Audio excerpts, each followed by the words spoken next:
ఇవాళ Rayalaseema special tomato మిర్చి పచ్చడి చేశాను. దీని టేస్ట్ చాలా బాగుంటుంది. వేడివేడి అన్నంలో ట్రై చేయండి. నేను ఒక 1 ఆనియన్, 4 టమాటోస్ని ఇలా రఫ్ చాప్ చేసి పెట్టుకున్నాను. 20 మిర్చి, ఒక 5 వెల్లుల్లిపాయలు.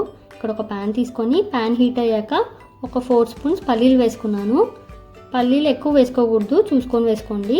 ఇలా మీడియం ఫ్లేమ్లో పెట్టుకొని ఫ్రై చేసేసుకున్నాను. మధ్యలో కలుపుతూ ఫ్రై చేసేసుకొని పక్కన పెట్టుకున్నాను. ఇక్కడ ఒక ప్యాన్ తీసుకొని ఇందులో ఒక 2 స్పూన్స్ ఆయిల్ వేసుకున్నాను. ఆయిల్ హీట్ అయ్యాక ఇందులో మనం కట్ చేసి పెట్టుకున్న ఆనియన్స్, మిర్చి మీ కారం తగ్గట్టు వేసుకోండి, వెల్లుల్లిపాయలు, టమాటోస్, ఇందులోనే కొద్దిగా పసుపు, సాల్ట్ చూసుకొని వేసుకోండి. ఇలా బాగా కలిపేసుకొని లో ఫ్లేమ్లో మధ్యలో కలుపుతూ కుక్ చేసుకున్నాను మూత పెట్టుకొని.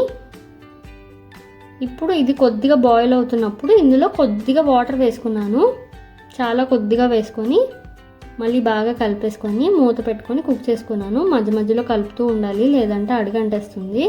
టమాటోస్, మిర్చి, వెల్లుల్లిపాయలు, ఆనియన్స్ అన్నీ బాగా కుక్ అయ్యి ఇలా దగ్గర పడే వరకు కుక్ చేసుకోవాలి. మధ్యలో కలుపుతూ ఇలా బాగా కుక్ అయ్యి ఇలా దగ్గరకు అయ్యాక స్టవ్ ఆఫ్ చేసుకున్నాను. ఇప్పుడు మిక్సీ జార్లో ఫ్రై చేసుకున్న పల్లీలు, మనం బాయిల్ చేసుకున్న టమాటా, మిర్చి అవన్నీ ఉన్నాయి కదా, అది కూడా వేసేసుకొని ఇలా కచ్చబచ్చగా గ్రైండ్ చేసేసుకొని సర్వ్ చేసుకుంటే యమ్మీ రాయలసీమ స్టైల్ టమాటో మిర్చి పచ్చడి రెడీ.